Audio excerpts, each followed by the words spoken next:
everyone, and welcome to We Blame Harry Styles, a podcast dedicated to the work of musician, model, actor, and icon Harry Styles, as well as his numerous talented collaborators.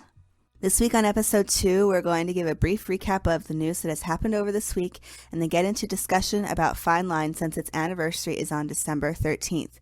What our initial thoughts were, how they've changed over time, breakdowns of all the songs, and what we think its legacy will be. My name is Key. And I'm Gray. And what do we blame Harry for this week? My golden sweatshirt arriving very late in the mail. See, okay, then I'll say I blame Harry for my golden tote bag not arriving in the mail at all. I'm sure it's coming, but I'm looking forward to it. Did you have a watermelon sugar tote bag too? No, I did not. Only the golden one. Okay. But clock's ticking. No. It'd be nice to get it before the holidays, but we'll see. But yeah, since it's the anniversary, I'll also say I'll be sappy, and I'll also blame Harry for giving me a wonderful soundtrack to listen to for this whole year. Yes, it really has been quite a year to have this soundtrack for. I know that I personally listened to this album like 4 times this week. Yeah, we will definitely be getting into all of our Fine Line thoughts. Yes, absolutely. But first, do you want to start off with the news and history? Sure. Yeah. So before we do that, I just want to say, our main topic for this episode is going to be kind of a dissection of Fine Line, like a year after it was released. And so if that's kind of what you're interested in, and that's what you want to listen to, we will include timestamps in the episode description, so you can kind of either fast forward through or just skip the news section for this week. But yeah. So other than that, let's get into the news. So initially, I also want to say that there is a possibility that something happened on December 13th, Fine Line's anniversary. We're recording on December 11th. So if something did happen, hopefully everyone listening and us are enjoying whatever we got, if we got anything right now. Because we don't know about anything yet, except for, what was it, the Fine Line in 3D sound? Yeah, the Amazon HD sound thing. I don't know if that's what I really want for the Fine Line anniversary. So we're kind of clowning if there's a documentary, if there's like. Oh, I'm clowning. Yeah, I'm looking forward to seeing if anything happens. I hope something does, but if not, you at least have this podcast to listen to. So yeah, so. Briefly, some news that happened this week on the Don't Worry Darling front. Chris Pine was interviewed on the Today Show, and he talked a little bit about the movie. He did mention Harry. He said, Harry's a love, if anyone's keeping track. This is the second Don't Worry Darling cast member that has been interviewed that has spoken well of Harry, which, it's a tiny thing. Don't want to read too much into that quote, but just love hearing, other people that I like their work and look up to talk about Harry. And we also want to say that Don't Worry Darling is on break over the holidays. I think it's December 18th until January. I am personally clowning that Harry will be recording music during that time, but I am known to clown. I am a known clown. A lot of clowning on this show, I must say, but we love that and we're manifesting, and either way, yeah, hope everybody's going to have a good holiday. Yeah, we hope everybody has a very good holiday. In terms of music related stuff, so Sarah Jones posted a photograph to her Instagram account of Mitch and Sammy with a guitar and bass. Sarah, she had posted a photograph previously indicating that they were in California. So again, more clowning. I love that you've written here, clowning ? Perhaps. Yeah, lots of clowning. HS3 ? I know when I'm clowning, but I really try to be ambitious about it, because shoot for the stars and you may hit the moon. Or is it the other way? It's the other way around. I don't know, but either way, I'm right with you. I'm clowning with you. I'm hoping for new music in 2021. Okay. And then finally, the Jingle Bell Ball, or the Jingle Ball, perhaps. So that happened on December 10th. The set list, if you guys haven't seen it yet, was Adore You, Golden, and Watermelon Sugar. Hopefully by the time you listen to this podcast, it will be uploaded officially to YouTube. Has been uploaded unofficially. I think that Harry sounded amazing. He sounded so good. I don't know what it was. Maybe it was just that he was well rested. Like, he did so many little note changes, and yeah, I just thought his vocals were really a standout of this performance, and it was really impressive. Yeah, I thought it was very, very impressive too. When he sang, it was so smooth. It actually made me really think, oh my gosh, I haven't heard him like sing in a while. Like I guess I heard him sing the Cherry bit in the Vogue interview. Really haven't got like new music, new live performances, except for that impromptu performance. I don't know, since what, NPR in March? That was the last one, right? That's crazy to think about. I think there must have been something else, but I don't have anything that comes to mind. So maybe it was that. Wow. And then right after, the before times became the after times. Anyway, his backup band was the Free Nationals, featuring as well Maurice Brown, who I think plays with them maybe sometimes, but not always. And then who was the trumpet player, I believe. Right, who was the trumpet player. And then Elena, Roger, and India Shawn were two of the vocalists. And I don't think that they always play with the Free Nationals. Yeah, either. I don't think so either. So that's why we kind of wanted to mention them separately. Yeah, they were all so good. I was so impressed. It grooved along so well. Like, they were just some of my favorite live performances from him. Yeah, I was just really impressed by the whole thing. How much did you like, hi, I'm Harry? Like, he doesn't say, hi, I'm Harry Styles. He just says, hi, I'm Harry. I just love that. It's so cute. And before you said that, I don't even think I noticed it, but truly iconic, I must say. It is. Hi, I'm Harry. What other Harry? There's no other Harrys. Yeah, the performances were great. Yeah, just an awesome thing to look forward to this week. And yeah, I think the anticipation really paid off. They just sounded great. I would love if hopefully Harry gets a tour this album at some point. I would love if he took horns with him, because it added so much. I thought, particularly to Golden, I noticed it, but obviously like in the other songs too, like just the backing that they had on that song and all the instrumentation in those live performances was great. So yeah. And I think that's an interesting thing to bring up too, because I know that when they were touring during their little press tour, now I was doing a lot of the horn stuff on a keyboard, and I'm wondering when he reforms the band, we don't know if it's going to be the same formation of people, so maybe he will add a trumpet player. Yeah, that'd be which great. Would be really, really cool. Okay, so now with that said, we're going to move into our main segment, which is our Fine Line Retrospective. Yes. So we're first going to do some generals, and then we're going to move into some song analysis one by one, and then we're going to finish it off talking about just some conclusions, some thoughts about the future, just general year-end stuff. Yeah, I'm so excited to do this. I was looking forward to talking about this so much. Like, Fine Line as an album just means so much to me, and I never get tired of it. Every single song, like, I listened to it today to like take notes and prepare for this episode, and I just find it so rewarding to listen to and to give it kind of that in-depth, like really close look. So I'm so excited to talk about it with you today. Mm-hmm.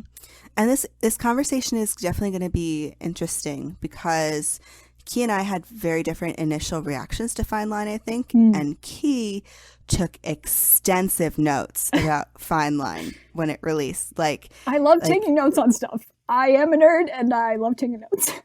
They were like, oh yes, I have it in a notes folder. I have all of my notes about every song in Fine Line. And he was like, so what about you? And I was like, and then I had to go through like old text messages, old posts on Reddit. I had to look at my last FM for like my statistics of like when I listen to things. Some real archaeology has been done for this episode. With that said, what were your expectations of the album going in, Key? So I don't know if I can quite express like how high my expectations were. So that might give you some context for like some of the things that I'm going to say later. So basically, and we'll get into like our more individual breakdowns of the singles, like when we do the individual breakdowns of the songs. But I will just start off by saying like all of the singles for Fine Line I think are amazing. And I was so impressed with all of them. And so having those singles going into the album, I was like, this is going to be like I actually went to Qdoba with a friend, like the night that the album was going to release. And we had sat down and I was like, okay, so I think this album is going to be like the defining album of like this year, of like this generation. Like I was like really gung-ho about it. My expectations were really high. And it's just because those first few singles were so strong. And I was like, if every song on this freaking album is like this, like it's just going to be banger after banger after banger. And yeah, that's kind of where my head was at going in. Yeah, I actually had my head in a very, very similar place. The first song that I ever heard of Harry's was Watermelon Sugar. And it stopped me in my tracks. Like he was saying, all the singles from Fine Line, the initial three, they're so good. And just being hit with them before the album, like the expectation rose higher and higher. When I heard Adore You, I was just like, oh my gosh, it was so good that I was embarrassed of myself for how much I liked it.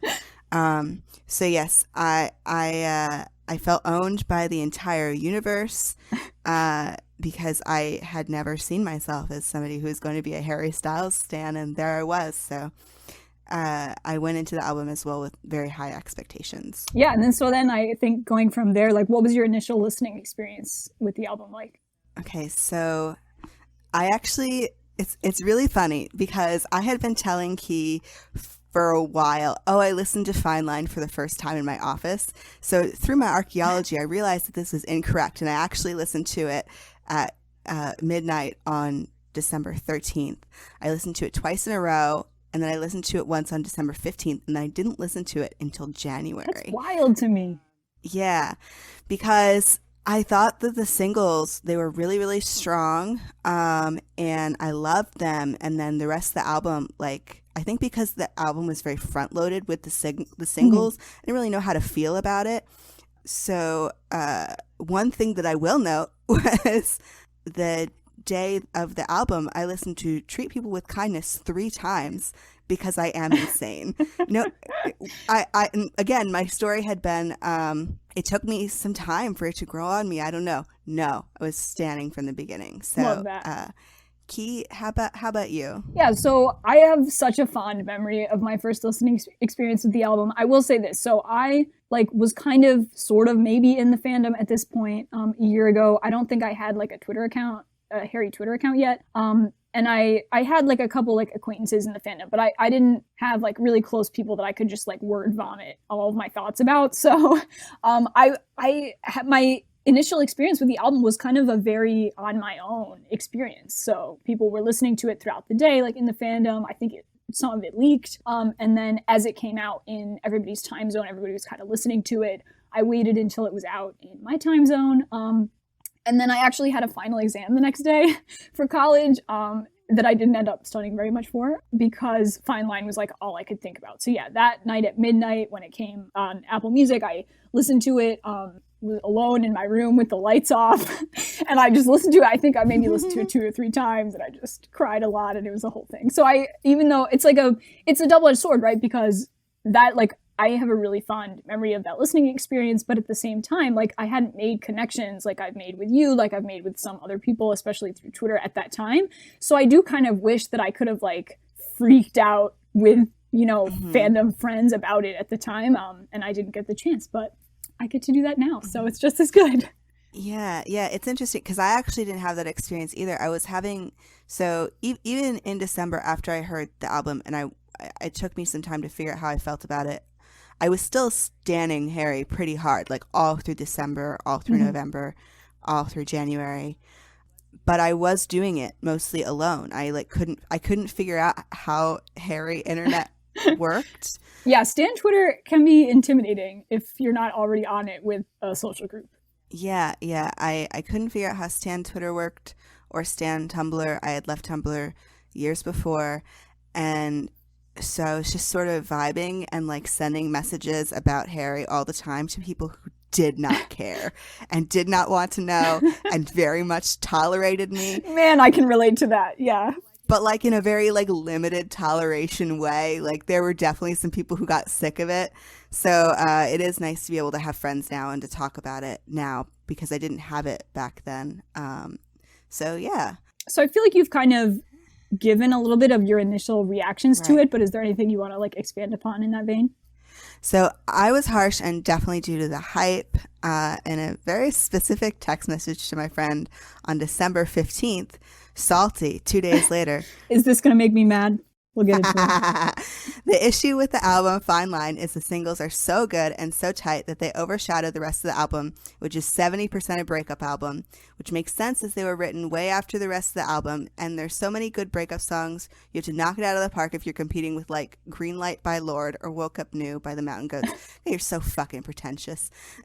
That's my commentary on me now. What a take. He's very talented at songs about love and lust and general sadness, just the confessional stuff, not so much. All right. Like, I'm going to be reeling over, you don't have to say you love me, you don't have to say nothing, just let me adore you for a while. A take. But okay, of note, for an artist that I like that has a hyped album, I'm often not sure how I feel about it right away, including and often especially my favorite artist. So I needed a little while. Yeah, I think that totally makes sense. I think I probably had a more positive feeling about it after first listening to it. I will read my first tweets that I tweeted about it the night that it came out, which is as follows. Cherry, She Instrumental, Sunflower Volume 6, Canyon fucking Moon, Fine Line in all caps. Great album, good job, Harold. Now to sleep and then to take a final exam and listen a million more times. So those are my initial thoughts. And just to expand upon that, I do think so. Like I said before, I had such high expectations going in. Like, I think unrealistically high. I was like, if he follows this, like, I was so in love with everything that kind of was prior to the album. I was like, if he follows all of the songs with songs of like a similar caliber, like, this is going to be crazy. This is going to be like the defining album. I don't think after I first listened to it that that's how I felt, but I still loved it. I thought it was amazing. I thought it was a great album. But I think initially I was kind of like, is it like the defining album like of our lives? Like, probably not, but what a great piece of work. And I was still like obsessed with it at the beginning. I definitely feel like, and we can talk about this later too, but I definitely have the feeling like this is Harry really showing he's gearing up for things, I feel like, with this album. But I guess that goes into our next point very specifically. How has this album sat with us over time? How have our overall feelings on it developed? So yeah, like I kind of said, like I was like, okay, love this album. It's a great piece of work. Is it the defining album of Harry's career? Is it the defining album of our generation? Probably not. Now I have to say, I think my thoughts about that have kind of changed. So Stevie Nicks, right, is like, this is your rumors, like that's like her take. I kind of agree. Like, do I think that this is going to be Harry's biggest and most defining album? Probably not. And like, we can get into this later in our thoughts about its legacy. But Fine Line has exponentially improved for me over time. And that's with me loving it from first listen. Like, every time I listen to it, I feel like I like it more. And that's the case with almost every single song on it, basically. I agree. It is crazy. Like, it's one of those albums that really, like, everything grows on you to the point where it's like, am I sure that I like this album even more than I liked it last time? Or am I just like telling myself, you know, that thing where you listen to something enough and you're like, but is it really that good? But the thing is, like, Fine Line, it really is. It really is that good. I'm often reminded of the Pitchfork review where before the album had like the huge smash success, they were talking about like, this is a Bowie album from somebody who's afraid he's never going to make a Bowie album, or some like Pitchfork, some really scathing thing like that. And can you just think about like taking that review after the year that Harry's had and like posting it up next to all these year-end things? It's almost unbelievable how much they undersold the album. And I do wonder, you know, if a Pitchfork reviewer reviewed it again, like if they would review it the same way, knowing that the reaction to it in 2020 was the way that it was. Yeah, that's an interesting point. I think the reaction to it does inform how I feel about it. And I kind of wanted to speak to this a little bit more too when we get into the individual songs. But for me, like, having experiences attached to music also really improves my listening experience. So that, I think too, is part of why the album's improved for me so much, is because like we have some more music videos now, we have live performances, and we have personal experiences. Like, I've listened to certain songs in certain contexts in my life that I, you know, think about now each time I listen to the song. So that is really what helps it improve for me. But yeah, I do wonder if I mean, it's Pitchfork, you know, Pitchfork is never here to like Of course. give the most enjoyable positive take in the world. But yeah, I think that what I would have loved, right? I think if we had had a tour, I think that would have like cemented this album's legacy in a big way, because I think Harry's so good live. These songs would have been so good live. Like, and like I was talking about before, those personal experiences that can really cement songs like in your mind. I think having a tour where for months and months he performed these every night and we got like these little like tour anecdotes, I think would have helped a lot. But in the opposite direction, like having COVID-19 happen, there has been kind of an effect there too, where I think certain music has kind of been allowed to like ruminate in the culture a little bit, and reach people in a way that maybe it wouldn't have if we weren't kind of all desperate for joy. Yeah, I think it's really interesting looking at some of the songs that have gotten popular this year that haven't been Harry. A lot of the music that was put out, you know, post COVID-19 is very dark and depressing, or at least very mellow. Like if you look at Taylor's two quote unquote COVID albums, they are they're very mellow. They're not like the contrast to her album Lover, which is very, you know, upbeat. And I do think that people, you know, in these unprecedented times, we're really searching for some joy, and Harry kind of, he ended up timed really perfectly to a point in time where we needed like anything. Yeah, I totally agree. His visibility this year. Yeah, it's never been higher. Right. Okay, so now we're going to do an in-depth breakdown, song by song, of initial reactions and how we feel about the songs now. So, Key, do you want to start us off with Golden? Yeah, okay. I really wish that I could start out on like a super high note. But again, I think part of this was because my expectations were so high, and Golden is kind of like a more mellow song than like maybe I would have expected. I liked it initially, but it didn't stick out as much as I maybe hoped it would for the first song on the album. I have like, I'm taking this from my notes that I took when I initially heard it. I have written down like, wish I hadn't heard the chorus already. So I think maybe it would have stuck out more to me if I hadn't already heard that da da da da that was in the we got like in the tour video, like the trailer for like Love on Tour or whatever. We'd heard that already. So I think I didn't love having that part, like, I guess, spoiled. I don't know if that sounds weird, but and I mentioned like initially that I thought it would grow on me. So yeah, those were kind of my first thoughts. Interesting. Yeah, I guess I hadn't heard that tour clip maybe. But I remember thinking it was a strong opener. I'm being controversial with you. And I remember liking it. I thought that it fit well with the singles. The first 4 songs of Fine Line, they fit really closely together. Yeah, I think. definitely. How do you feel about it now? I love it now. This is one of the ones that I think my opinions changed the most on. So I didn't dislike it initially at all. I just think it was a little different than what I expected. But I love it now. Part of that is that we have the music video for it, which I really, really love. And so whenever I hear it now, I noticed an immediate difference too. Like, it did grow on me over time, but as soon as we got the music video, like when I listened to it walking around, I just pictured like, you know, Italy and all of the awesome stuff that was in the video. And I just think about that now. And now I'm, of course, going to think about the behind the scenes video. And there's like so much behind it now that improves it a lot for me.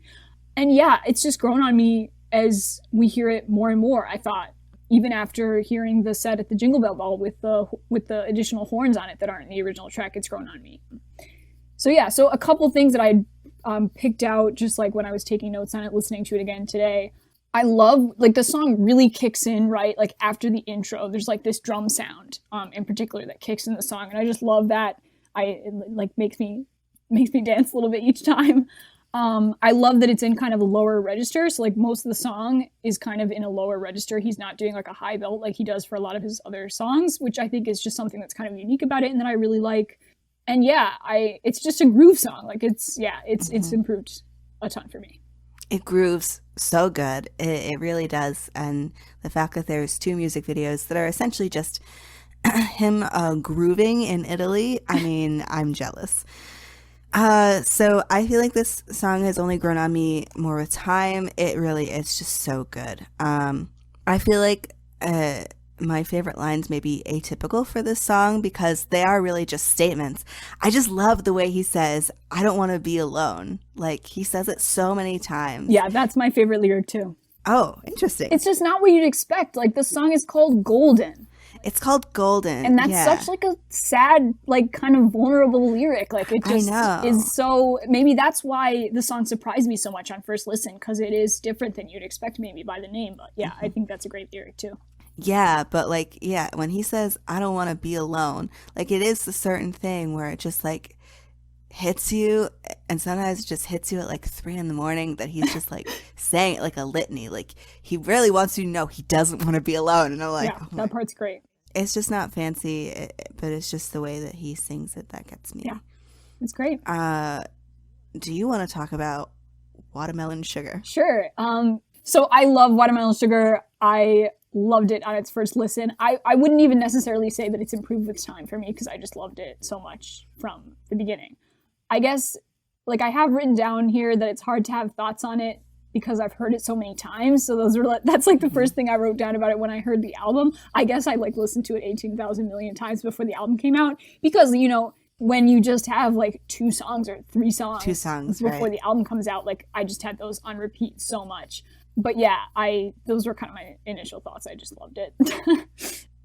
Yeah, this, like I said earlier, this was the song that made me fall in love with Harry. It was the first song of his I remember hearing.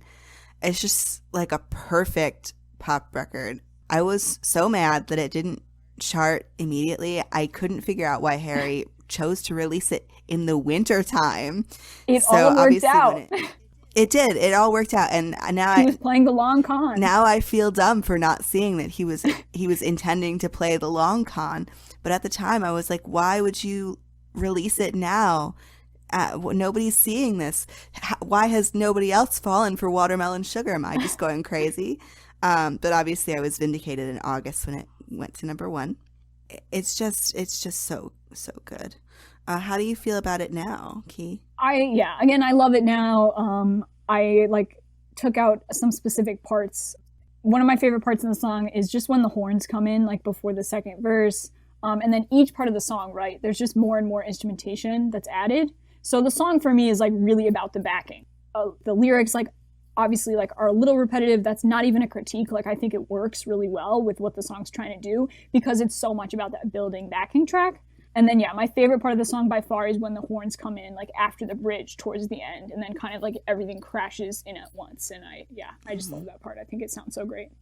Yeah, it's so good. I didn't understand at first that this was a sexual song, and now I feel there was like so like SNL cast members like posted about the meaning of the song when it came out. Do you remember wasn't that? aware. No, I only fell for him after SNL, so I didn't know any of that. Right. And so yeah, but I don't know how I missed it with lines such as "breathe me in, breathe me out," which is just, I mean, it really is just so sexual, so sensual, really, even more than that. And just watching the video in May, like when everybody was in lockdown and I wanted to be at the beach, and just seeing him do like "this was dedicated to touching," I was just like, oh my God. Yeah, it's a sexy fucking song, I'll say that. But it's just so good. Like the instrumentation is so good. Shout out to Mitch Rowland, who really just worked this song. The bass line in the song is so good. There's a cover of the song recently by The Maine, which is another... It was an indie band that I like, but they kind of... get it. Listen, leave me alone. We get it. You're cooler than us. I'm not cool. I listened to them on 8 tracks in 2014. The bass line isn't there, so it's just not that great of a cover because it's lacking a very special something. So see, I am giving reasoned critiques of pop music. No, that's definitely true. The bass line is like super key to the song. And yeah, just to give my favorite lyric to kind of wrap this up, like, I don't know if I could ever go without. It's like just such, like the lyrics in the song are simple, but they're just so good. and So just thirsty. very sexy and just really out there. Like Harry said, like in interviews and stuff, like it's like a nursery rhyme, like the chanting of the song, and so kids love it, which is just very funny to me because of, you know, Well, they think it's about watermelon. adults and what adults think of the song. But yeah, no, you're right, and I love the song. I think it's Harry needs a song about oral sex on every album, and check the box for Fine Line, and I can't wait to see what it will be on the next one.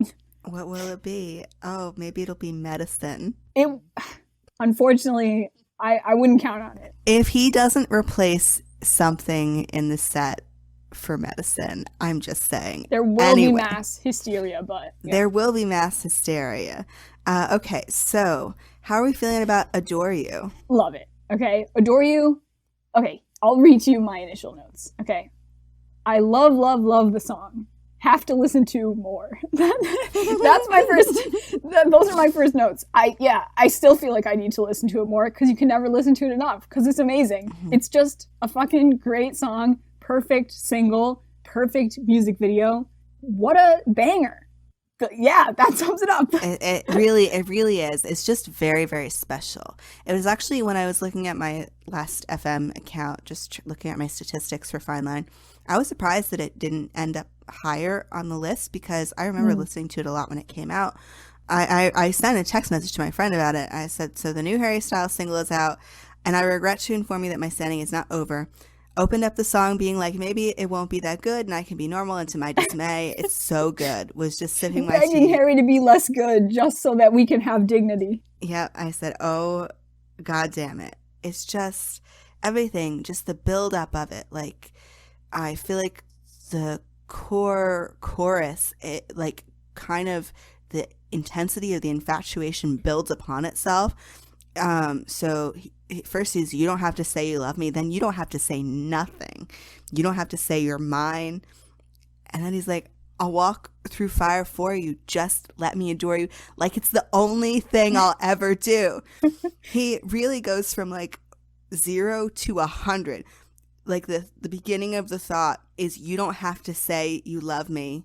Just let me adore you. Like it's the only thing I'll ever do. Like, oh my God. I felt like I wasn't hearing anything like that, like the deep earnestness in music in a very long time. Yeah, it's definitely an all-in kind of song for sure. Mm-hmm. So how do you feel about it now? Now, okay, this is my most listened to song this year, by kind of a significant margin. How many? Oh, I wish I could remember the exact number of times I've listened to it, but yeah, I've listened to it so much. The synth and the bass in the song, like they're just so good. Sometimes I wish actually that the backing track was layered a little bit more. So like sometimes, right, like in 80s kind of music like this that kind of reminds me of like how this song sounds, they like take the same instrument and they layer it like, you know, tens and tens of times. And especially when I first listened to this song, I kind of was like, the backing track is so good. I wish it kind of almost overtook his voice in parts, like on the chorus a little bit, just to mimic that kind of sound. But like in all honesty, like it's perfect. That's like such a small little thing. And yeah, it's so fun to dance to. The backing vocals on it are great. Like what do I even say? It's just a great song. It's so funny too. My feelings about the song, even though I loved it at first, they've sort of changed. Simply because it was the first Harry song I ever heard in public. Like, that's so interesting. Yes, so I still remember the first time that I heard Adore You in public. I was at a bodega and I was just like shopping for fruit or something.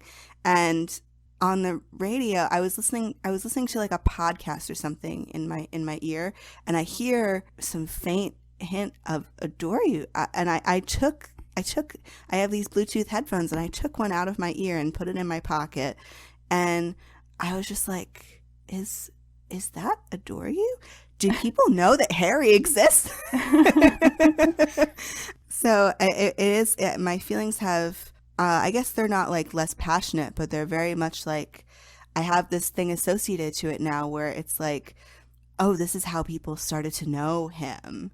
This is how people are being exposed, like in the real world, to Harry. This is how they think of him. What a good intro. Like, I don't think you could ask for a better song to to do that. I think sometimes like people, because it was an initial single, and I feel this about Watermelon Sugar a little bit too, I feel like people can kind of forget how good singles are because, you know, people who aren't like big fans start to really like them, and like there's kind of this complex that people get about it where then they pick like less popular songs that that are their favorite, and like that's fine and everything, but I just think, yeah, Adore You, so good.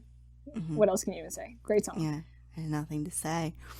All right, so do you want to move on to Lights Up? Now, Key, how do you feel about Lights Up? My baby. Okay, yes.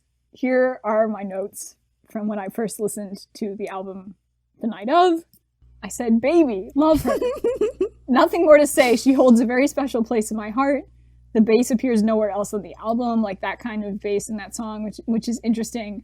And yeah, this song means so much to me. Like I can't even really, maybe we'll do like an episode on Lights Up specifically in the future and like the music video and like all the things that happened with that song. But Lights Up was what got me into Harry. It's the first, like that night listening to Lights Up made me a fan. So that kind of, I guess, communicates like how good I think the song is and how much it speaks to me personally. But yeah, the lyrics I think are so special. It's such a unique song. There's nothing else that sounds like Lights Up. Just yeah, nothing. There's not. It fits with the beginning of the album, but it's so unique. I don't even know, like maybe this is me not being educated on like other different types of music, but even just how it sounds like outside of Harry, I don't know if I've heard that sound before.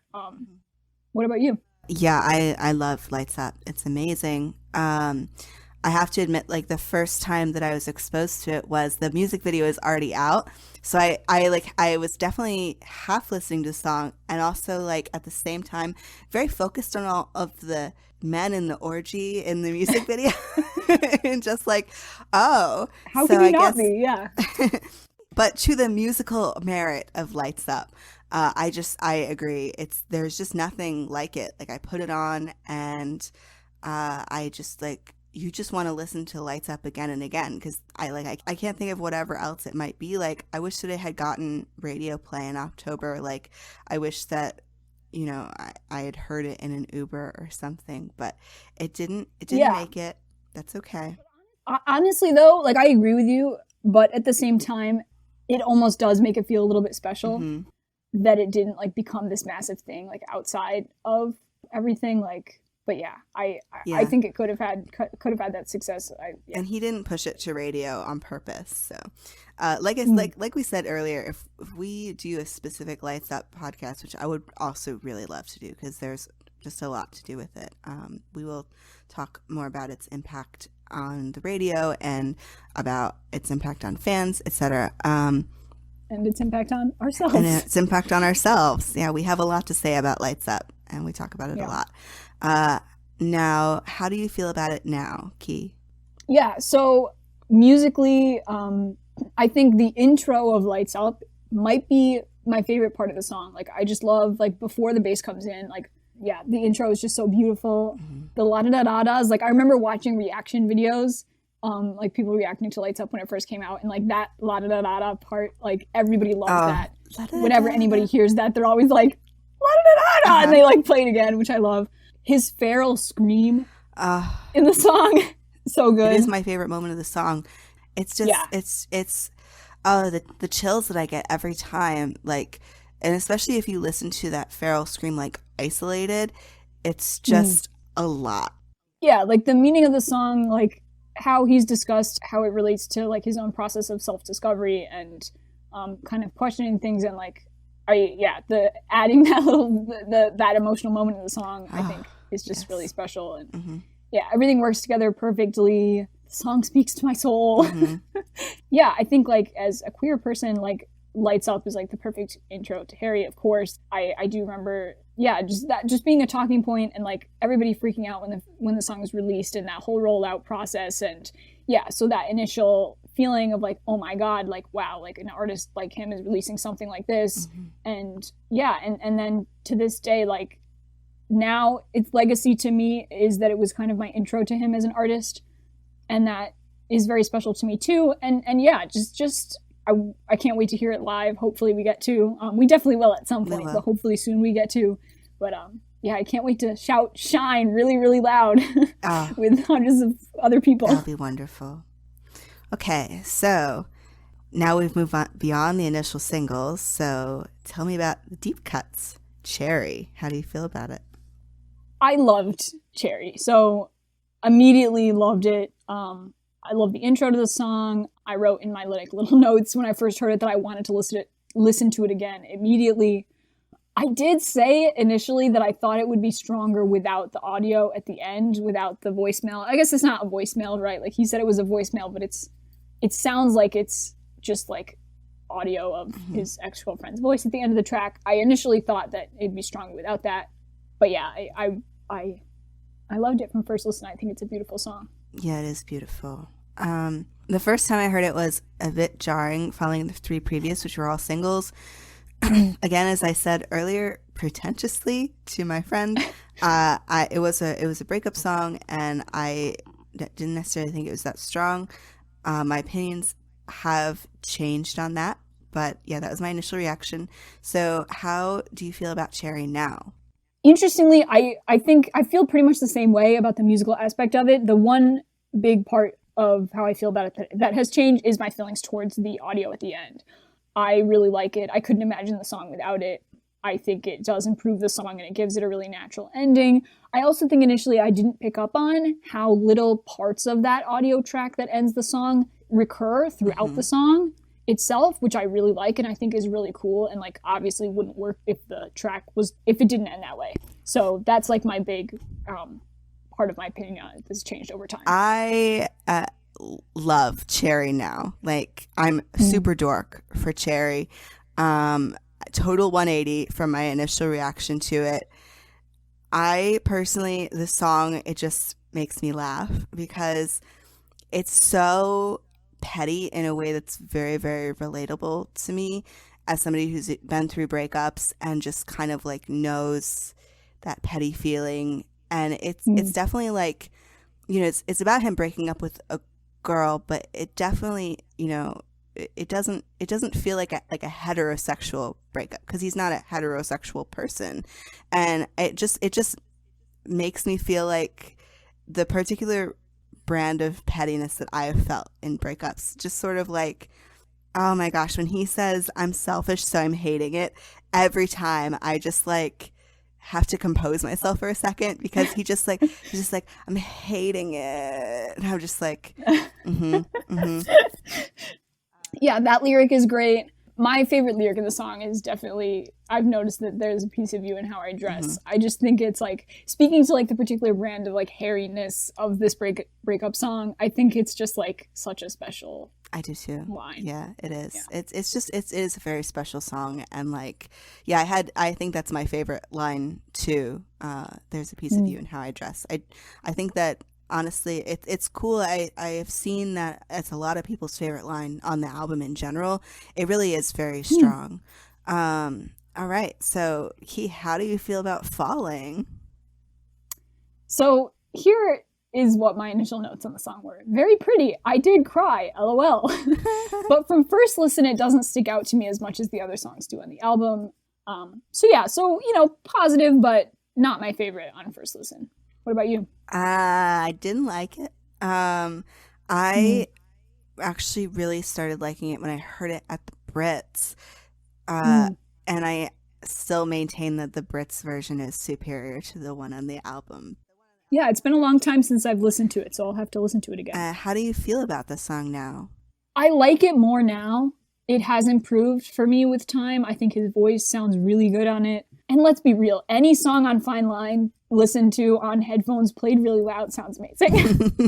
Like, however, yeah, I wish the song and like the sounds of the song built a little bit more. Some of it's kind of samey for me. Like, it doesn't progress as much as I feel like some of the other songs in the album do. I don't love the ending of it. Like the da da da da da da da on the piano to end it, like, isn't my favorite. So yeah, I don't think it's a bad song by any means, but I think it probably stands out on the album the least for me. Yeah, and I definitely agree. That's definitely why I prefer the Brits version, because it adds that extra element. So during the Brits performance, in the before times, Charlotte and Nye were playing on stage with him, and they were both singing, and so they added that extra like little oomph of like the two female voices layering with his. I just thought that was really cool, and it really made me like the song a lot more. So the issue was kind of with the mixing. I'm sorry, Harry. I enjoyed the name drop of the Beechwood Cafe. I hope that the Beechwood Cafe is doing all right in the coronavirus pandemic. Oh, I didn't even think about that. Yeah, that's true. I hope they're doing okay too. Shout out to the Beechwood Cafe. Shout out to the Beechwood Cafe. And the Harrys that they all had to deal with that stormed their cafe after the song came out. No, but I agree. I love that line too. I pinpointed that. I think too, the song is really strong lyrically. I like the lyrics of the song a lot. And the coffee's out at the Beechwood Cafe, and it kills me because I know we've run out of things we can say. Is like a great line. It's just like very evocative of like, you don't want your relationship to be over, but it just is. And you kind of have to like emotionally reckon with that. Yeah, I think the lyrics are really good. And I also love like there are some kind of like verging on screamy parts of this song too. Like when his voice kind of, how do I describe this? Like when his voice really strains on some of those like really strong, like belty kind of notes. Like I really like those moments. So yeah, definitely things to love. I know a lot of people really love this song, and like when it first came out, it was like a standout for people. It's not for me, but to each their own. Yeah. So To Be So Lonely. Key, how do you feel about To Be So Lonely? Yeah, so initially it completely took me by surprise. So I think I thought because of the name, it would be kind of like a falling type song, like sad and slow. And then it just totally isn't. I said, I think I really liked it, but we'll have to listen again. So those are my initial thoughts. What about you? I don't remember what I thought about it initially. So yeah, so how do you feel about it now? Well, I love it now. I feel like it's such a really strong couplet with Cherry, which I also love. And I just think that when you take the song apart to its bits, like everything is great too. Like the vocals are just like very light. Like he doesn't press on it. He doesn't press on the emotions too much with his voice. It's very it sounds funny for a song that's To Be So Lonely, but it's a very buoyant song. No, yeah, I totally agree. Which I think makes it have a really good contrast with Cherry, which is like petty and heavy, whereas To Be So Lonely is just this very like buoyant little egg of a song. And I love the percussion on this song. It's so underrated. If you look at the if you look at the backing track, there's claps, there's stomps, there's bongo drums, I think. There's so much instrumentation. There's so much instrumentation on this. It's just really great. Again, shout out to Mitch Rowland. And I love the lyrics of the song. I love the little half line, the little half rhyme of "I miss the shape of your lips, your wit. It's just a trick." There's that sort of thing just all over the song. It's just cute. I love it. Yeah, it's really cute. Now, yeah, I agree with everything that you said. The lyrics to the song are great. There's like this playful like, oh, it's not my fault. Like, don't blame me for falling, which I love, like the parallel to the previous track. Like, I was just a little boy, like, and then he's like, and I'm an arrogant son of a bitch. There's like, right? There's this dichotomy between like, don't blame me, it's not my fault, but also like, I'm the worst.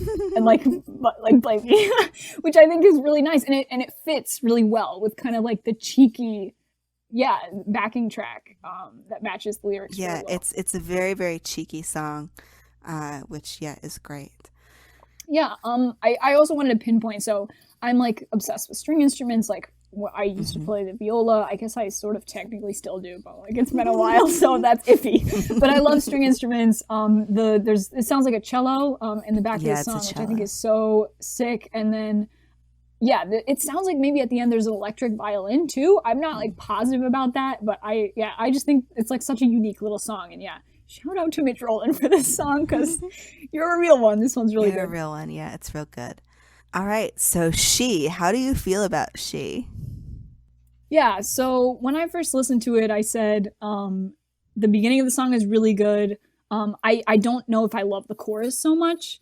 And then I loved the guitar solo was kind of how my initial thoughts broke down. And then I also pinpointed that I wanted to look more deeply at the lyrics. Because when I first listened to it, I remember thinking like there's something special here. I don't totally know what this is about. And it merits further investigation.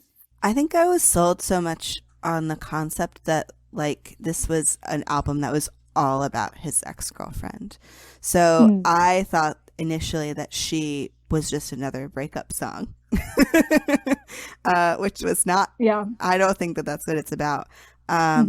And so definitely, yeah, because I don't believe that that's what it's about anymore, I definitely feel differently about it. I don't feel like it's an album full of breakup songs anymore. But yeah, it does vibe very hard. And I do remember thinking it vibed very hard. How do you feel about this song now? I would say, so I kind of have two like schools of thought on it. One is that I love the song, especially the lyrics. So the lyrics kind of take the forefront for me here. I just think there's so much that we could talk about it. Like, we're not going to get too deeply into it now, but yeah, the lyrics are definitely the standout for me. The bass in this song kills. Like, the bass is so good. And then, yeah, I don't know if I love the falsetto on the chorus so much initially, but, and if we do get into the meaning of the song a little bit, soon, I think the falsetto, like, is on purpose. And I think the falsetto plays into the song and the lyrics and what the lyrics are saying. So that improved that aspect of it for me. I love how extra it is, like how long it is, how long the guitar solo is. The extended guitar solo might be my favorite part of the song. But the other aspect of my feelings about it is I don't actually listen to this one that often. I think because it's so long, there's so much of it. It's like there's a lot going on. It's like pretty intense musically. It's just not like a casual song that I like reach for a lot. But yeah, I love the lyrics and especially that aspect of it. He's like, I don't want to have a breakdown at the supermarket, so I'm not going to listen to She there. I do have a very specific memory. So like I was on, I had like a 6-month internship starting in January of last year. And so I had like a long commute. I had an hour-long commute on the bus, and I would listen to the entirety of Fine Line when I went to work and when I came back from work on the bus, basically every day for like a few months. And I have a very specific memory of like listening to She while I was on the bus and like, you know, feeling some feelings and rocking out to it and looking out the window and having thoughts. But yeah, not a casual listen, at least for me. I will just vibe to She in my house. Like when I'm in my socks and cooking dinner in the microwave, I will listen to it when I'm writing. And it's just, yeah, it really does vibe. You know, after Sign of the Times, it's shocking that She, the 6-minute song, did not get released as a single. Wow, I didn't even think about that, but you're right. No, Sign of the Times, it's interesting that you mentioned that. And maybe this is where we can get deeper into the meaning, or at least what theories behind the meaning of the song. I think Sign of the Times and She are like sister songs. I think they have a lot in common. And maybe there's an opportunity like for future episodes for more discussions about the parallels between the two. But they both have, there's like a lot of metaphorical language and like metaphors in the songs. And like he has talked about how Sign of the Times is like from a mother to her child, right? And like She, to me at least, and there's been a lot of discussion about this, like if you look at the Genius lyrics for the song, this is the first thing that comes up. So it's not like we're reinventing the wheel or like coming out with some crazy theory here. Like a lot of people vibe with the interpretation that this song is either about gender, whether that's identity, whether that's expression, femininity, like some aspect of that. And that is what kind of this song speaks to. And I love that interpretation. When I first heard it, it immediately clicked for me. Like I knew, like I said on first listen, I was like, there's something more here. There's an opportunity to delve more deeply into what these lyrics mean. And then once that occurred to me and I saw people talking about that, I was like, that's what it is. Like, that's what this song is about for me. It just puts all the lyrics into context for me. Like, if people prefer different interpretations, obviously that's fine. But to me, like when I read the lyrics, I'm like, wow, that clicks. I saw that interpretation for the first time in a YouTube comment, and so that's when that's where my first understanding of She came from, was in some random YouTube comment, probably on She, but like, you know, it might have been elsewhere, but it really did just like, oh, okay. My thoughts on She and gender are really complicated. Like Keith said, you know, if we get a chance to breathe, we probably will be doing an episode at some point that's a comparison between Sign of the Times and She. But yeah, those are we have similar, a little bit different, but we have similar feelings about the relationship of she to gender and heterosexuality and all that good stuff. So my favorite line in the song is, she sleeps in his bed while he plays pretend, so pretend. And he does like the whole thing with his voice, just goes so pretend, like he's whispering it. I'm like, oh my God, what is that up with? So yeah, it's a great moment in the song. Yeah. So next, Sunflower. How do you feel about Sunflower, Key? I love it. Loved it from first listen. I've written down here for my notes, oh, surprised me again. So good. I think it was, so the back half of the album did surprise me a lot. I think because a lot of the singles are more like pop rock, like there's like synths, there's a lot of like all those kinds of sounds that aren't as present. I guess that's ironic because like there are some of these sounds in this song specifically, but the back half of the album, it does have a different sound. And that did surprise me. But even though I like love the single so much, that's almost kind of more similar to the music that I just tend to listen to, like outside of Harry, just like in my everyday life or whatever. And yeah, so I love this song. Yeah, I knew from the beginning that hearing like the boop boops at the end were gonna be so fun to hear live, and I loved it. What about you? I don't remember having a huge first impression of this song, which is crazy because it's so good. But I do remember before I even knew that many people, Elton John was calling for it to be a single. That was in the before times, right? Yes. Wow, taste. Yeah. So Elton John in the before times was calling for Sunflower Volume 6 to be a single, and I was really obsessed with Elton John at the time and still am. But Stevie Nicks thought so too, and so I mean I'm inclined to agree if the year was like 1975. Sunflower Volume 6 is hands down the greatest hit of 1975. I guess, what are your thoughts about it now? Yeah, so I'm obsessed with the sound of the song. I love, there sounds like, I don't know exactly what it is. It sounds like a high keyboard sound that's in the backing track that I'm like obsessed with. The I couldn't want you anymore, kiss in the kitchen like it's a dance floor. I'm obsessed with that part. The lyrics, but also just like how it sounds like, can I sing it? Will the podcast be taken off of iTunes if I do that? Like the da da da da da da da, like that part Cancel. of it I love. Oh God. But yeah, and I meant to say this too for To Be So Lonely, right? Because that's the song where there's this sound of like a candle being blown out or a match being blown out, something there. And in this song, like there's a big gasp before a couple parts, like before Your Flowers Just Died, and like a couple other little moments. Little moments like that make this album for me. It's like so detailed and like these little things that like reward multiple listens and like, yeah. So little things like that. Truly, where is Stevie Nicks' suggested Bee music her video? Bee music video. Oh, I just want that music. Harry, you politely rejected her idea, but I think we all need a music video of bees dancing around to the song during this time. So where is He it? politely rejected her music video about a sunflower and a bee in love, but was like, it's more logical if a boy and a fish is in love. I'm here for both of them, but yes, I see what you mean. I'm just like, Harry, you can just own up. You know that you want us to see your pretty face in a music video. That's why you turned down Stevie Nicks. I'm just saying. Wow. Call out. Calling out Harry Styles on this podcast. Calling out Harry Styles on the We Blame Harry Styles podcast. Well, we do blame him. What I think is so cool about this song is I've done like probably too much extensive research into the song, and its origins are really a bit shrouded in mystery. Like we don't know the recording studio that it was recorded at, the person who wrote it with him and like recorded it with him. He's never recorded with before or since, but I mean he has like the guy who recorded it with has this cool like very like 60s series of albums. But he's never really talked about this song in interviews, and it's just so good. And I just want to know more about this song, but like the mystery behind it, I just find this song to be so mysterious. Like, where did Sunflower Volume 6 come from? We don't know when it was recorded, in contrast to like every other song. I think that maybe it just popped into existence and he was like, yeah, I wrote that. Love that. I also like gasped Your Flowers Just Died. I also have a personal connection to Kiss in the Kitchen, like it's a dance floor. You know, in in my youth, one time You're not old. I just want to say that. I'm not that old, but I do mean when I was, I'm a little old. It was 12 years ago when I was a teenager. So when I was a teenager, I danced around with a very handsome boy in his parents' kitchen when they weren't home.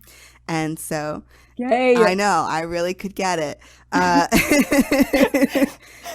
So that definitely resonates, that line resonates with me. I love that. Yeah.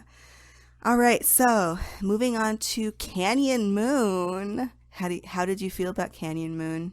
Well, I just want to lead off by saying that I am Canyon Moon stan numero uno. I love it so much. From first listen, I loved it so much. My mom is a Canyon Moon stan, so it's like in the family. It's my mom's favorite song off of Fine Line.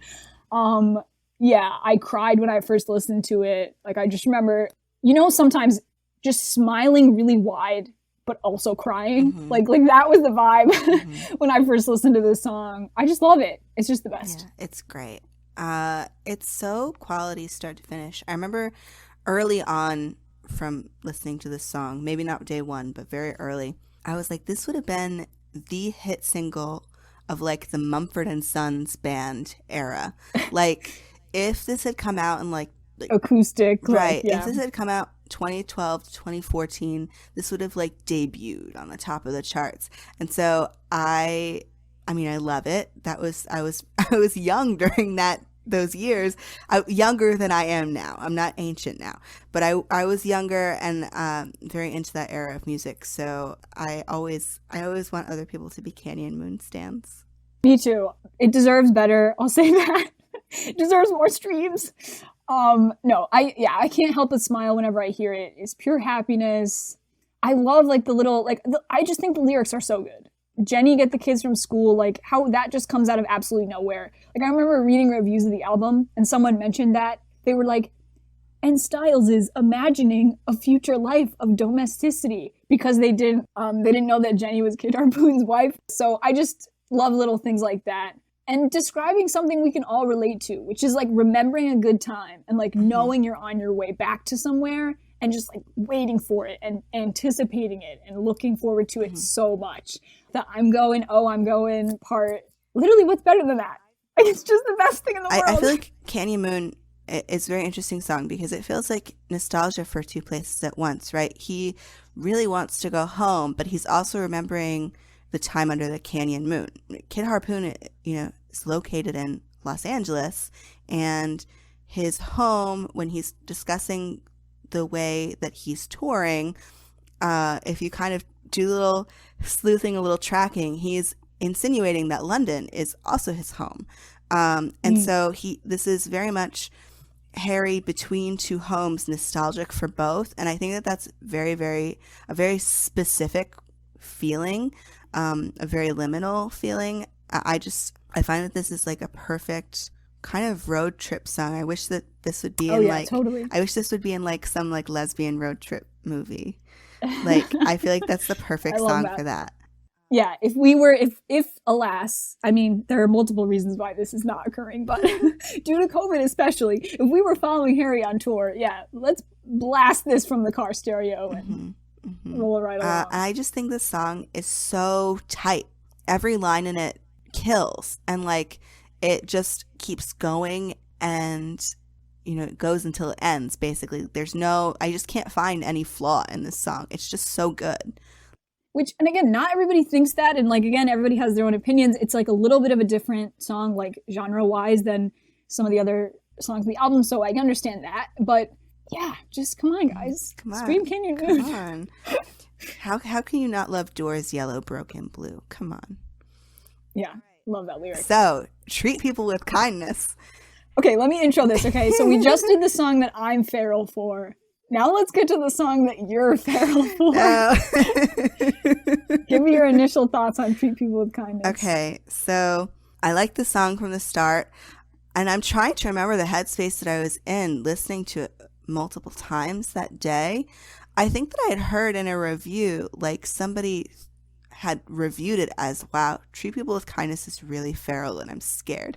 And so I'm pretty sure that I listened to it and I must have been like, wow, treat people with kindness is feral. I am a little scared, but I got like excited about it. Oh my God. That must have been the mood, because that was the only that. one that I listened to that many times that day.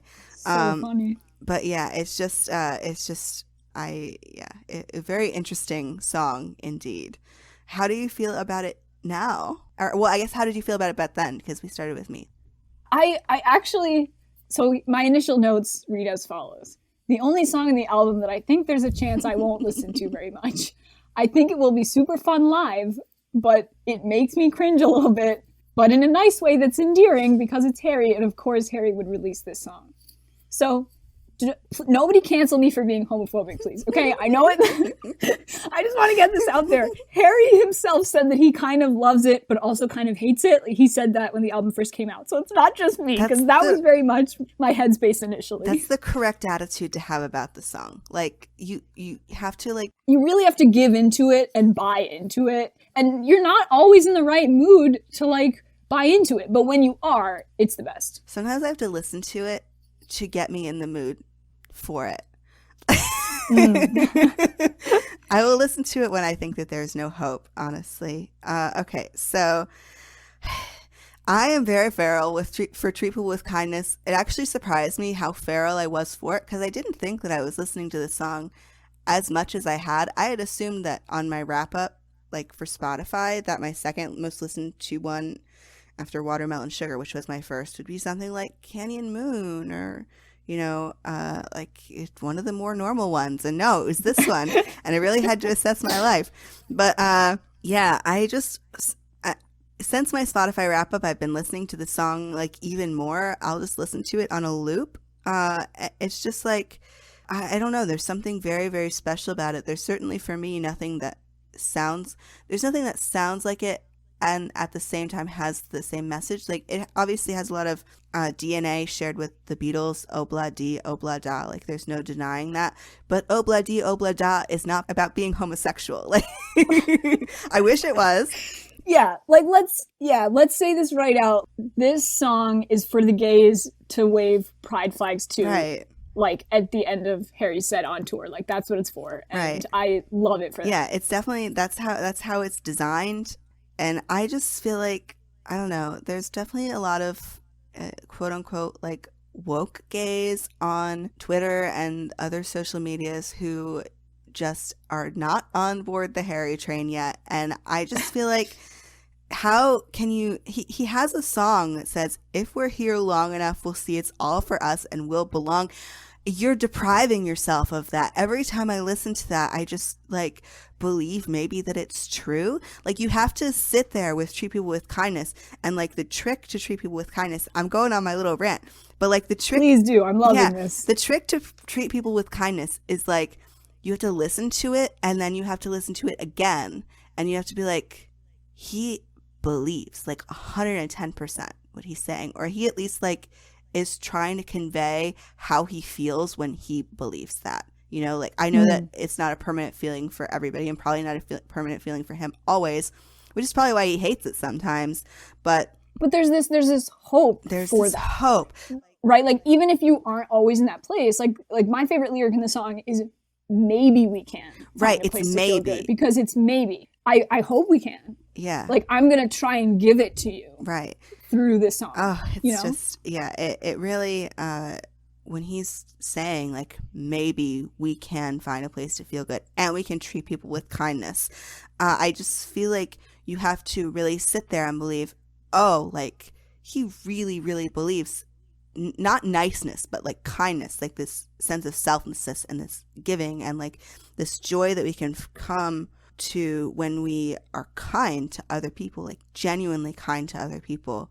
It's just something that you have a radical earnestness for, which is a little heavy, but I guess that's just how I feel. Like, what better song to write to literally like wave pride flags to? Like, that's what gets me, right?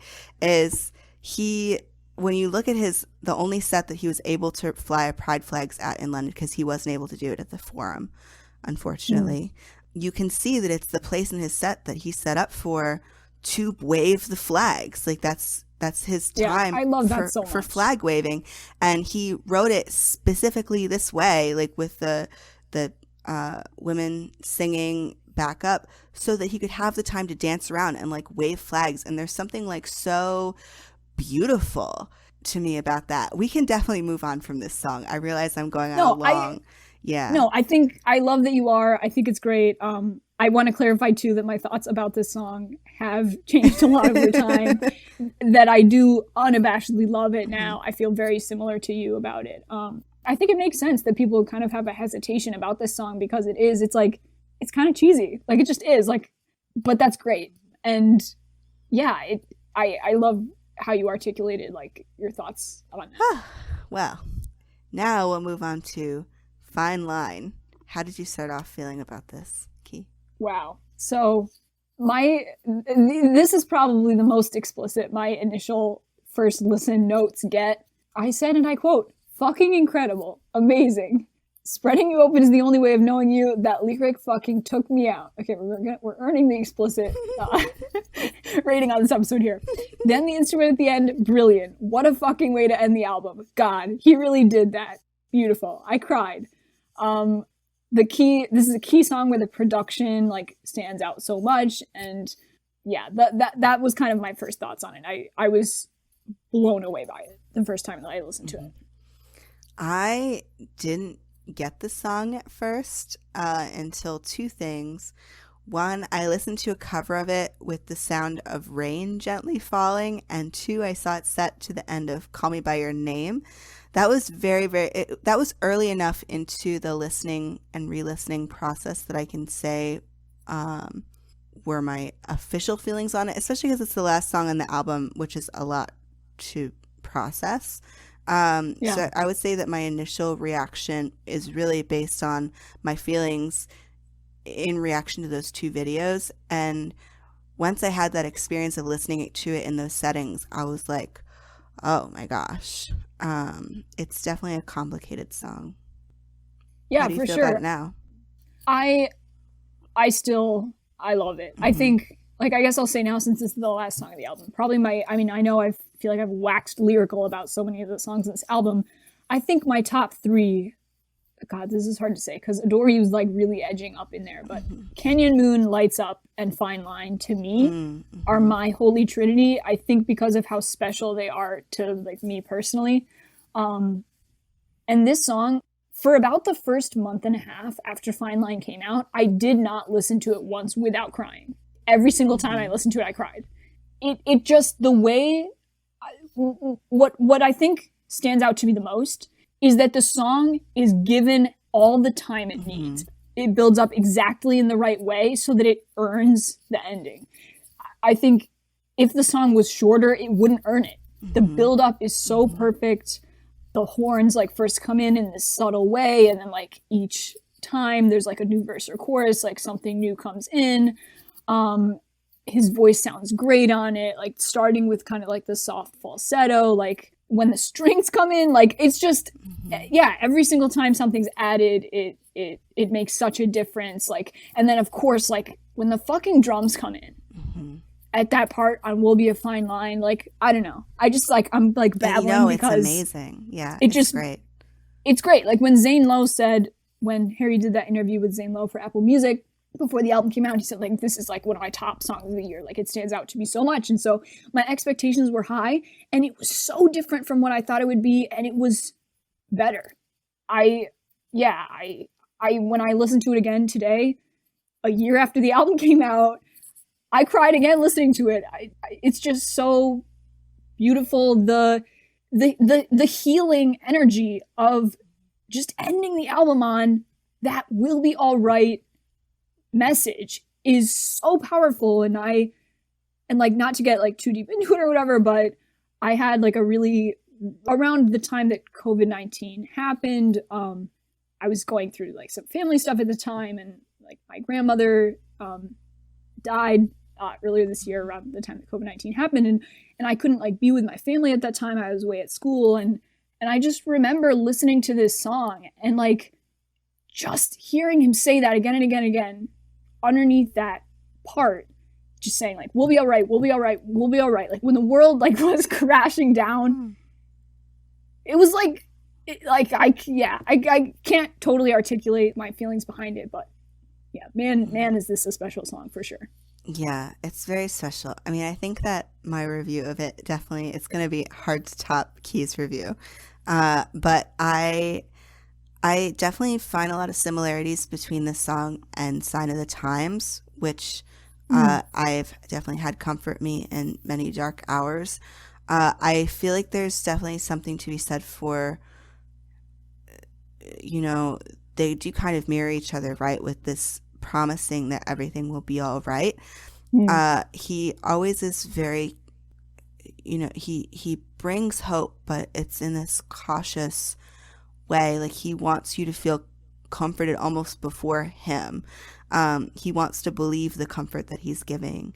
And I just feel like, you know, he wants me to let my feelings out, but also he wants to tell me that it's going to be okay.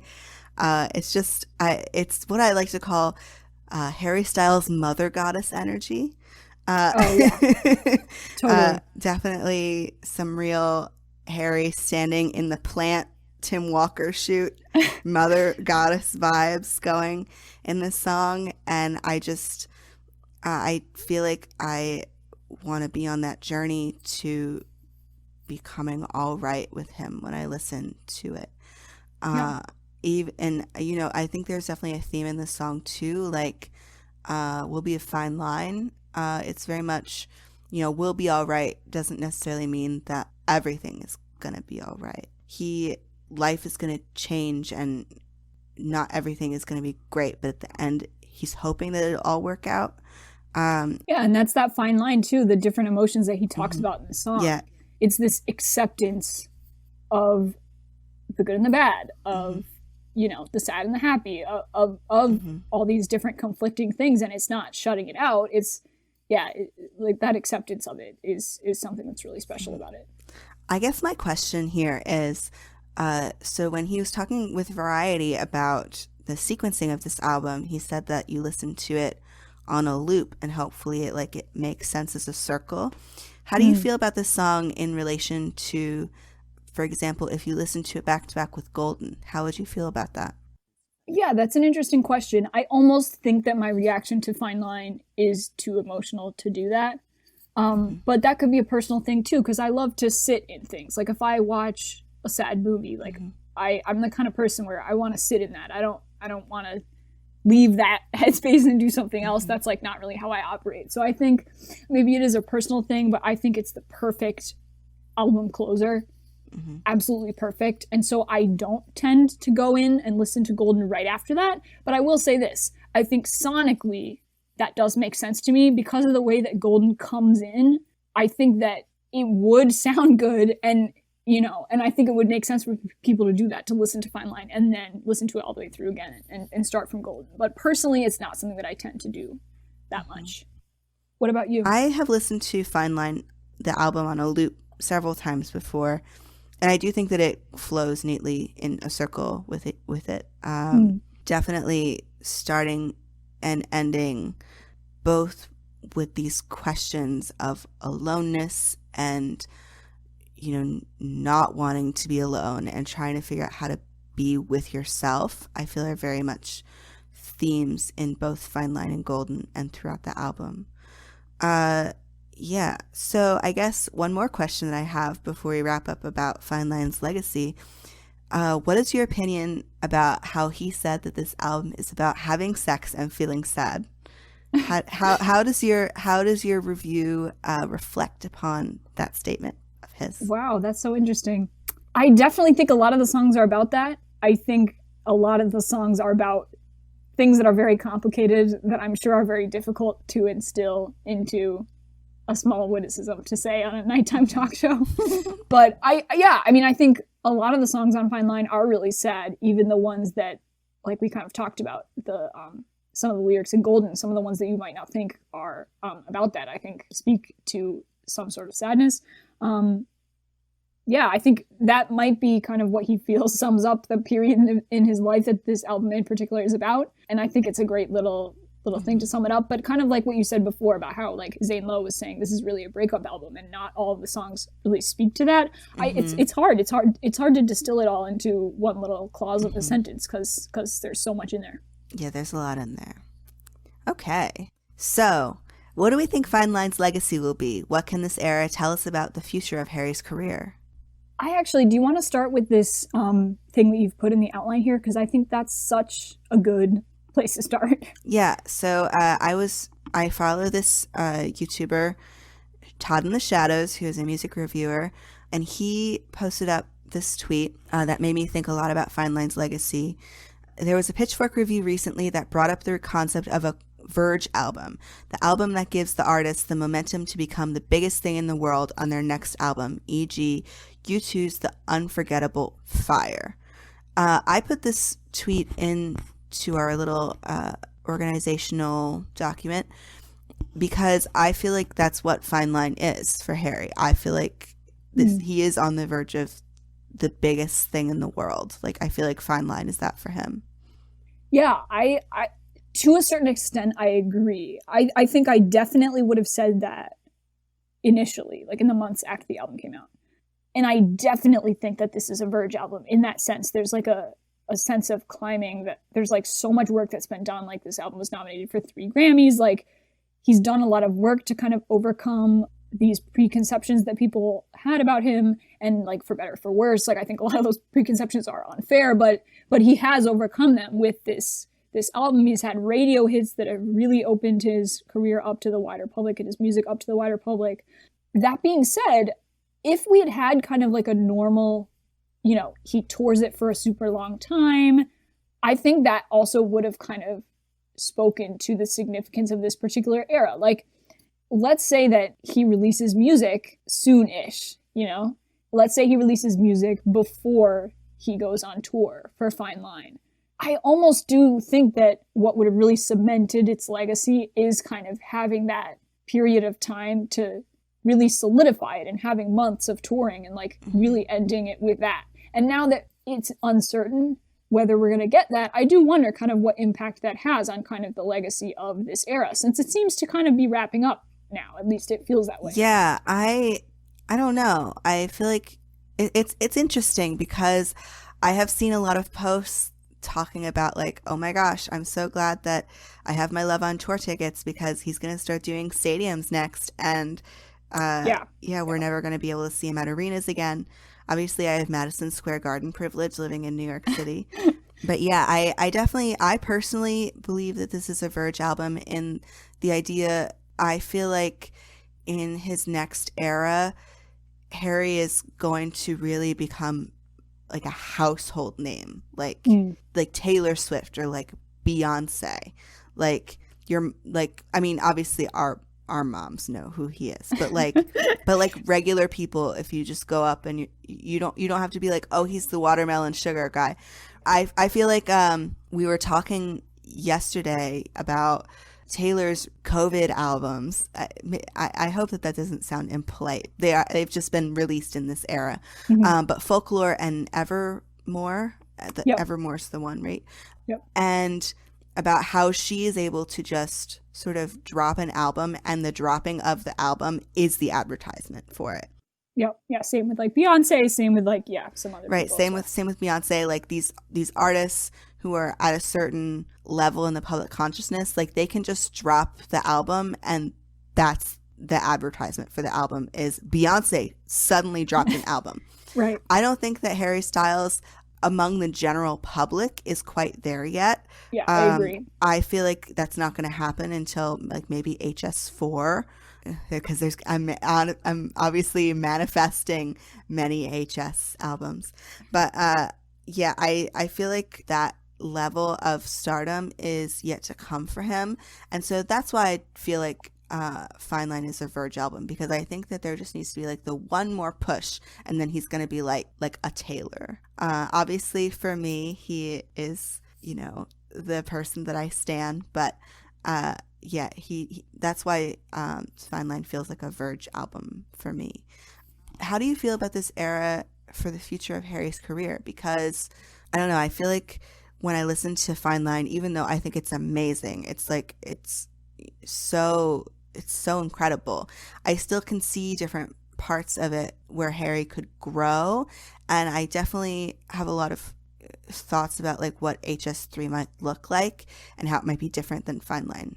Do you have thoughts about that? Yeah, I do. I think it all depends on what the next album sounds like, right? So for me, a big part of the reason too why Fine Line is so iconic is not just the songs, but is everything along with that. So like the singles all being amazing, like obviously helps a lot.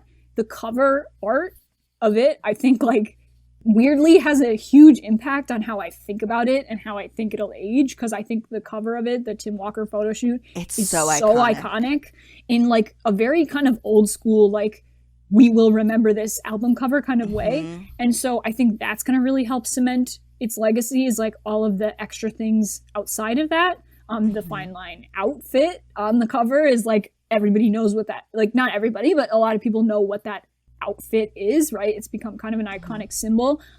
So all those things I think contribute, but yeah, it all for me depends on what the next one sounds like. So I think, let's say he just takes a complete left turn, releases music in 4 months, and it's like a country folk album. Like he could do that. He could. It might be his quarantine music or whatever. I could totally see that happening, and I'd be very here for it. I don't think that would have the same effect that you're describing, where like with the growth that we've seen in this era, even just from his social media engagement, where every one of his tweets now is getting 1 million likes, which is insane.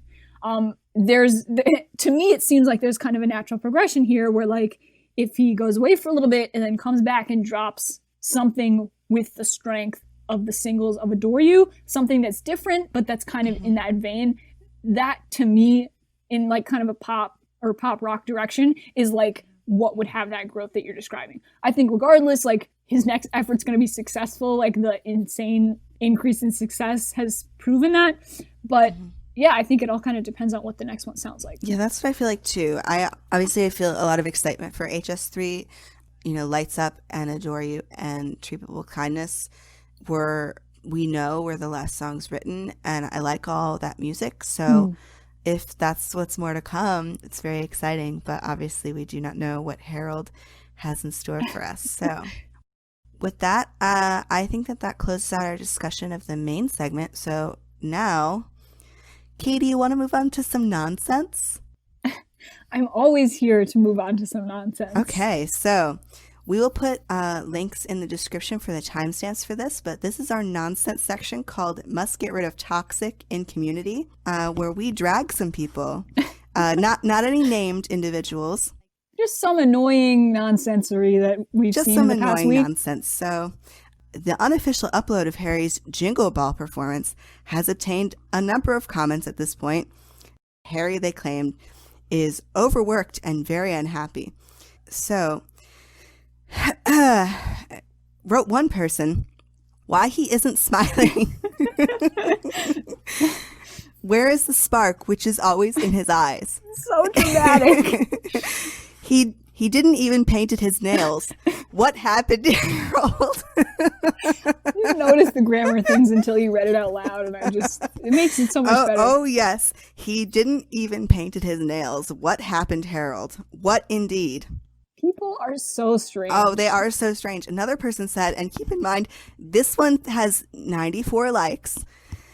And I'm because he's here, I'm bad at not laughing, but they're just too funny. So, okay. I don't care what you antis are saying. This man doesn't look himself these days. He isn't the happy, full of energy Harry we are used to. He has got something on his mind. You can clearly see it from his eyes, and he barely smiled in whole the performance. Stop saying we are babysitting him. We love him and we care for him. That's why we are doing like that. Oh, God. So I'm saying it again. Harry isn't himself lately, and that makes me really sad. I don't know why, but I really hope he will get through. And I hope that he knows we will always be here for him. 94 likes. This faux concern I find so annoying. It's so weird. Like, Stop shut it. up. Like, What are you talking about? Like, the amount of times he smiled in his freaking performance, he could literally, because if he smiled a lot, they'd be like, really concerned. Harry's smile looked fake. It seems like he's faking being happy. Like, shut up. I know. It's crazy. It's so weird. Like, just especially because a lot of these people were around for One Direction when this man was in a band putting out an album a year. Like, just let Harry communicate the things he wants to communicate and don't be talking about the spark that you think is gone from his eyes. Like, I mean, you have free speech, but like, oh god. But he didn't even paint his nails. So how do we know if the spark is there? What happened, Harold? You can't see my eyes rolling, but they're really rolling up. I'll say that. So, now that we've gotten that out of the way. The Jingle Bell performances were great. It was amazing. Yeah, it was great. Ignore these people. They're not worth your time unless you find them funny, in which case only give them a little bit of your brain space. You have better things to do, I promise. There we go. Thank you for listening to the nonsense. What non-Harry things are you looking forward to? Book, movie, TV recs? One non-Harry thing bringing you joy in these difficult times? Okay, well, I know you said non-Harry related things like 5 times in that, but I'm gonna say something Harry related anyway because I'm trash. So, like we said, we're recording this before the actual Fine Line anniversary. So I'm just really clowning and really hoping that we get something. Again, totally fine if we don't, but, it would be great. But other than that, I trust people are aware that a whole new Taylor Swift album just dropped. I really liked Folklore, and so, yeah, I listened to it the night that it came out, and a couple songs on it stand out for me that I really like, so that is always nice. I really like, again, I'm not, like, a Taylor Swift stan, but I just love, especially in times like these, like moments of community where like everybody gets together to like fan over like the same thing. And it was just so fun to see like the entire internet be like, oh my God, a new Taylor Swift album. Like, yeah. And so, yeah, that's something that brightened up my week this week. Yeah, I haven't listened to Evermore yet. It's on the list. I had time to listen to it today and then I didn't do it, but I will. I am getting happiness from embroidering Harry Styles' name in a font that has Santa hats on it. And I'm trying to watch a dumb reality TV show on Netflix called The Circle. It's very tasteless, but it has 3 gays, and they're all stereotypes, and I love them. So there's like a flamboyant gay guy, and there's like a slutty bisexual girl, and then there's like a butch lesbian. So it's like all the gay stereotypes. And so I don't know which one to root for because obviously I want all the gays to win, but I can't have that. As a bisexual, I'm rooting for the bisexual. I know. I think I have no choice but to root for the slutty bisexual. Yeah. But the flamboyant gay guy, he does have my eye, and then the butch lesbian, she's using her girlfriend because her girlfriend is feminine. It's this TV show where everybody has like these fake social media profiles so they can lie about who they are. So so I like that. Like I said, I don't know who to root for. They're all great. But yeah, I am being tasteless like that. And yeah. I love that. So do you want to give us a little outro? Yeah, sure. So you can contact us at weblameharrystyles@gmail.com. On Twitter, we can be found at HarryStylesPod. You can follow us there. You can DM us there. Let us know what you think of the show. I had a great time recording this episode, and I can't wait to release our episodes. We'll probably release this one and our last one at the same time, considering how long it's taking me to edit the last week's episode. But yeah, let us know what you think of the show. Subscribe to us on your preferred podcast host. And if you haven't yet, we want to spend a couple minutes getting to know us and our point of view. Feel free to listen to episode 0. We're currently uploading our episodes via this app called Anchor. So your preferred podcast host, if it's not up yet, it will be up at some point. Yeah, we're working on it. This will also be on YouTube. Yeah, we're working on it. This will be on YouTube. You'll be able to access this, I promise. Well, clearly you have since you're listening. Yes. But yeah. Oh, yes. Clearly you have if you're listening. But thank you for listening. We love you. Talk to you next time for our episode where we hopefully will be talking about something awesome we got this week for the anniversary or maybe something totally different. All right. So long. Bye. Bye.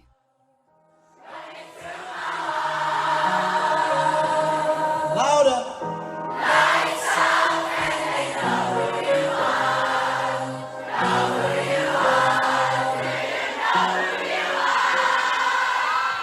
Drum out.